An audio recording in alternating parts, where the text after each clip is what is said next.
Kenali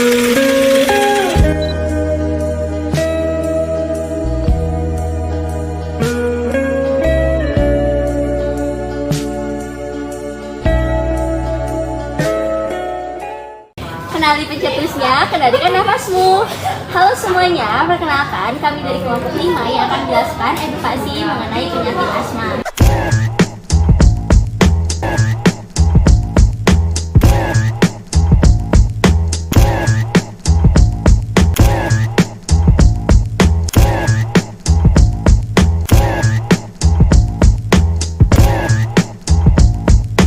Halo teman-teman semuanya. Hai Teteh. Sebelumnya maaf banget ya kita mau ganggu waktunya bentar. Kita di sini pengen ngejelasin ke teman-teman semuanya tentang penyakit asma dan gimana cara kita menanggulanginya gitu. Oke nggak? Oke. Oke, boleh.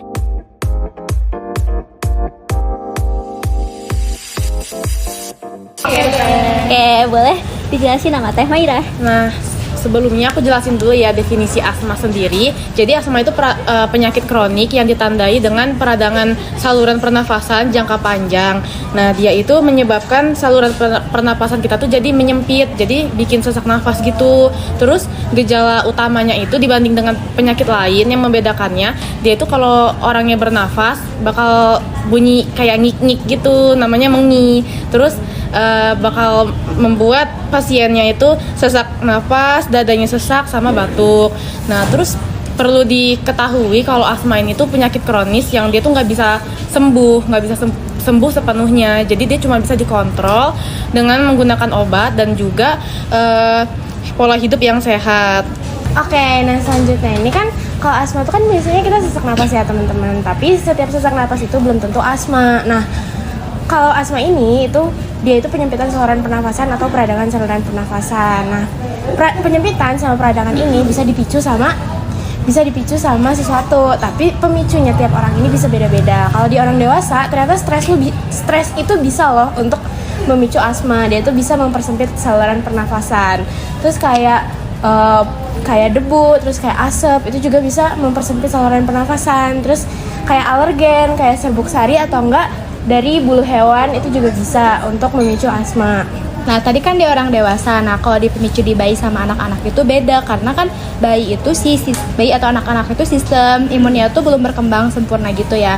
Jadi, karena sistem imunnya belum berkembang sempurna, jadi ketika dia terkena infeksi sedikit pun si saluran pernapasannya itu bisa jadi tertutup gitu. Nah, selain itu karena dia masih kecil, jadi saluran nafas itu kan kecil. Jadi ketika ada infeksi sedikit pun, jadi saluran nafasnya tuh jadi mudah menyempit gitu. Jadi bisa mempengaruhi si asma itu. Nah, selain itu ada obat-obatan juga kayak NSAID, kayak ibuprofen atau beta blocker kayak amoxicillin. Nah, dia itu bisa mempengaruhi si asma. Nah, faktor hormon pada perempuan juga bisa memperberat si gejala asma itu. Jadi setiap penderita itu punya pemicunya yang berbeda-beda. Jadi penting banget nih buat penderita tuh tahu pemicu asmanya tuh apa supaya bisa menghindari si pemicu asma itu. Jadi tidak kambuh lagi asmanya. Nah, jadi asma ini tuh bukan penyakit yang ringan aja gitu teman-teman, karena kan misal kita mikirnya cuma muncul beberapa kali, cuman kalau misal kita nggak jaga atau diobati dengan baik atau nggak dikontrol, dia tuh makin lama bisa makin memburuk penyakitnya. Bahkan kalau misal makin buruk nanti bisa bahaya terhadap nyawa. Terus aktivitas juga sering terganggu setiap hari, bisa bolak-balik ke rumah sakit terus. Jadi kita tuh harus tahu gimana nih cara kontrol asma dengan baik. Gimana, apalagi untuk yang penderitanya, kita harus tahu gimana kalau misal asmanya lagi kambuh kita harus ngapain. Oke, selanjutnya seperti yang udah disebutin sebelumnya, asma itu nggak bisa sembuh, tapi dia bisa dikontrol dengan obat-obatan. Nah, obat-obatan untuk asma itu umumnya ada dua. Yang pertama itu untuk controller dan untuk reliever. Obat untuk controller itu dia bukan untuk meredakan sesak nafasnya, tapi lebih ke untuk mencegah nanti kalian biar kalaupun kambuh dia tuh nggak parah dan lebih jarang gitu kambuhnya. Sedangkan untuk reliever itu biasanya digunakan untuk meredakan gejalanya waktu kalian kambuh. Jadi misalkan kalau sesak nih, kalian pakai reliever. Sedangkan untuk sehari-hari biasanya pakai controller begitu. Terus dalam pengobatan asma itu ada beberapa jenis obat. Yang pertama itu obat yang bekerjanya secara cepat yang biasanya digunakan sebagai reliever. Contohnya itu salbutamol. Salbutamol itu dia bekerjanya dengan kayak membesarkan melebarkan saluran pernapasan. Jadi kan sesak nih asma nih. Kalau pakai salbutamol nanti dia bisa lebar saluran napasnya, jadi kalian bisa nafas lagi. Sedangkan yang kedua itu dia itu obatnya itu lebih lama lagi cara kerjanya dibandingkan salbutamol dan biasanya digunakan sebagai controller atau maintenance itu. Contohnya adalah formoterol. Formoterol ini bekerjanya dengan menjaga saluran nafasnya itu biar nggak, kalau kambuh kan mengecil ya. Nah, formoterol itu menjaga biar nggak mengecil saluran nafasnya begitu. Nah, selain itu ada lagi kontrol satu lagi namanya kortikosteroid, di mana kortikosteroid ini mencegah si saluran pernapasan kita terjadi peradangan. Kan kalau peradangan itu jadi membengkak gitu kan, kalau membengkak si saluran pernapasan kita jadi kecil. Nah, kalau kortikosteroid ini nggak dipakai, asma kita tuh jadinya nggak kekontrol dan bisa jadi lebih sering buat kambuh. Makanya kortikosteroid ini tetap dipakai, disebut itu ICS namanya. Jadi itu bakal dipakai setiap hari meskipun kita nggak ada gejala asma sama sekali gitu. Nah, contoh dari si kortikosteroid ini biasanya budesonide atau fluticasone.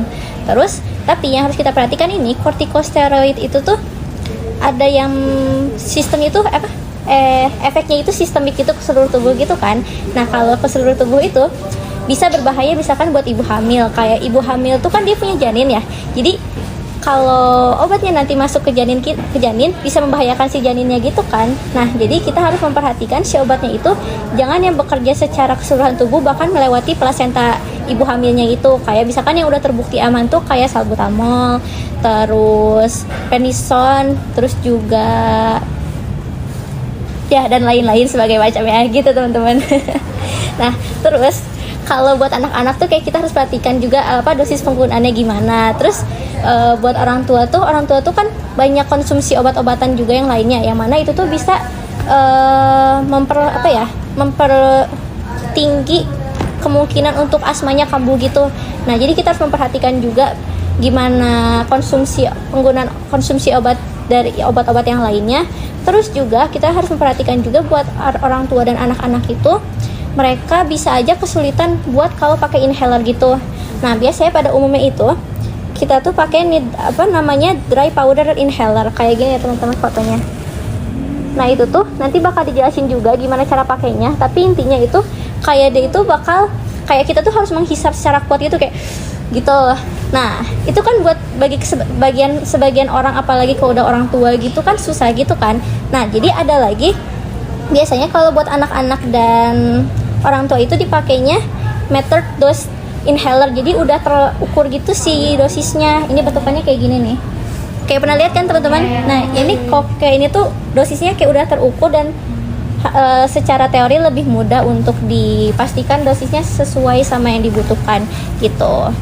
Jadi tadi kan udah disebutin kan sama teteh yang sebelumnya tentang inhaler. Nah, sebenarnya inhaler ini tuh sebagai misalkan mengandung dosis kan, jadi itu harus digunakan sesuai dengan dosisnya, karena kalau misalnya nggak sesuai nanti itu bakal nggak optimal dan juga nggak efektif nanti efeknya. Boleh teman-teman lihat terlebih dahulu ya, di sini ada contoh dari video penggunaan inhaler itu sendiri. Ini tuh metered dose inhaler, dimana dia tuh penggunaan pertama itu harus dikocok terlebih dahulu. Mau penggunaan pertama ataupun penggunaan ketika teman-teman baru pakai lagi setelah lama nggak pakai, itu harus dikocok terlebih dahulu biar dia merata semua obatnya. Nah, itu juga perlu dilakukan penyemprotan pertama itu buat memastikan bahwa yang keluar tuh nanti beneran obat yang sesuai dosisnya. Karena kalau misalnya nanti penyemprotan pertama setelah dipakai nggak lama itu langsung dimasukin ke mulut, itu bisa aja dosisnya tidak sesuai dengan yang dianjurkan. Nah, ini cara penggunaannya. Pastikan teman-teman itu untuk bernafas terlebih dahulu, menarik udara atau menarik oksigen lewat mulut dengan dalam-dalam, kemudian dikeluarkan, lalu langsung ditaruh inhalernya ke mulut, tutup seluruh bagian mouthpiece inhalernya ini, terus langsung ditekan pumpnya. Pastikan seluruh obatnya ini masuk ke dalam paru-paru dengan cara teman-teman perlu bernafasnya dengan pelan-pelan saja.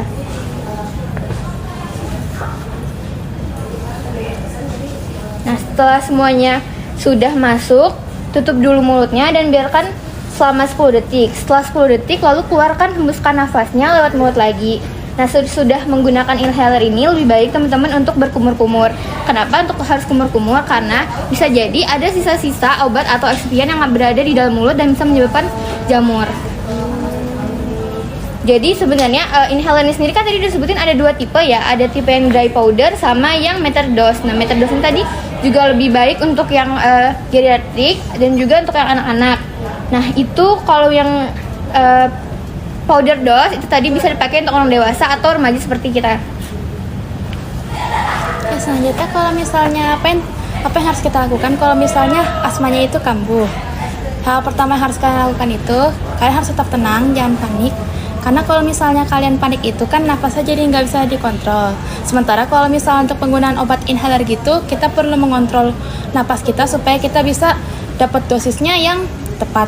Bayangin kalau misalnya kita lagi asma terus panik kayak mencoba memakai inhaler, itu kira-kira bakal bisa dapat secara itu enggak? Makanya hal yang pertama dilakukan itu harus tenang, jangan panik, atur napasnya, masuk, keluar. Ada juga kalau misalnya kalian lagi sesek itu ada teknik duduknya supaya napasnya lebih gampang. Kayak izin bentar ya, memperagakan. Misalnya posisi duduknya tegak atau nggak posisi duduk tripod yang kayak gini. Supaya saluran napasnya biar lebih ke terbuka gitu.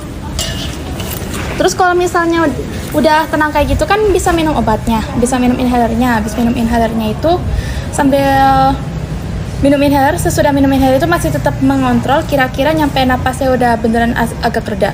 Kalau misalnya masih belum reda itu kalian perlu minta ke bantuan klinis gitu, kayak ke rumah sakit atau segala macam, karena itu perlu diperiksa lebih lanjut lagi kalau misalnya ternyata lebih parah dari dugaan kita. Jadi gitu penjelasan dari kita teman-teman semuanya. Mungkin ada yang mau ditanyain dulu nggak? Aku mau nanya Teh. Boleh. Tadi kan waktu dijelasin tuh ada yang pas bagian obat, itu ada di satu obat yang dibilang dia tuh bisa melonggarkan dan membesarkan saluran pernapasan. Nah, itu kenapa dia bisa ngelebarin gitu? Apa mekanismenya? Boleh. Jadi itu tuh namanya ada SABA sama LAMA. Jadi SABA itu artinya singkatan dari short acting beta agonis. Jadi beta ini tuh beta reseptor. Jadi itu tuh reseptor di paru di otot halus kita gitu. Dimana dia itu tugasnya adalah untuk merelaksasi si otot polos kita gitu. Nah, agonis itu kan berarti yang membantu gitu kan. Nah, jadi intinya singkatnya adalah si obat ini tuh membantu si beta agonis. Jadi biar otot polos kita jadi relaksasi gitu. Kalau otot kita relaksasi, jadi itu lebih lebar gitu. Singkatnya gitu. Kalau yang laba juga sama, tapi L-nya itu long. Kalau yang S tadi kan short. Kalau ini long, jadi jangkanya lebih lama kayak tadi sebut formoterol gitu. Ngerti nggak? Makasih Teh. Ada lagi. Tapi kalian kayak ada pengalaman gitu nggak? Kayak Iya, ada punya terdekat atau asma, kalian yang asma gitu? Oh, kalian ada. Aku pakainya ini obatnya kayak masih ringan deh, yang Symbicort Turbo Healer. Itu kayak sama dihirup, cuman dia nggak pump gitu loh, jadi kayak pot gitu, jadi kayak dibuka gitu. Kayak itu versi lebih ringan. Pemicunya apa biasanya? Itu kalau aku kedinginan sih. Iya. Aku mama aku emang pakai yang itu tadi Teh, yang ditonton di video. Ya inhaler itu yang iya. Aku mau nanya Teh. Lagi boleh. Gak apa-apa. Aku penasaran, tadi kan ada dibilang kalau sebenarnya asma itu nggak bisa sembuh total. Tapi kan ada yang kayak adik sepupu aku, itu dia asma. Nah terus dari kecil tuh kayak dilatih berenang, kan berarti biar bisa mengurangi asmanya. Berarti itu dia tuh benar-benar nggak bisa sembuh, tapi mengurangi tingkat kapan asmanya itu kambuh gitu. Coba boleh lebih lanjutnya jelasin. Sebenarnya itu kan renang itu kan salah satu latihan yang sering digunain kalau dalam kesehatan, karena dia itu melatih seluruh otot tubuh kita, juga melatih pernapasan kita.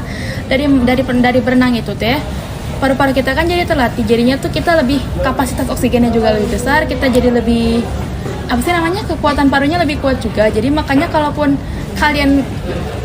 sepupu kamu itu kena asma itu, jadinya efeknya nggak begitu besar karena paru-paru dia tuh udah kondisinya tuh udah kuat. Kalau udah kelatih gitu. Makasih Teh. Ada lagi. Nanti bakal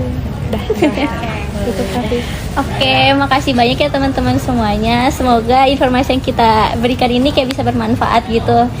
Bisa diterapin juga kalau misalkan orang-orang sekitar kalian gitu kayak ada asma terus sebagai macamnya. Paling kita kan calon-calon farmasis gitu kan. Oke, gitu aja paling. Makasih banyak ya udah luangin waktunya. Mohon maaf kalau kita ada kesalahan kata juga. Terima kasih semuanya. One is the loneliest number that you'll ever do. Two can be as bad as one. It's the loneliest number since the number one.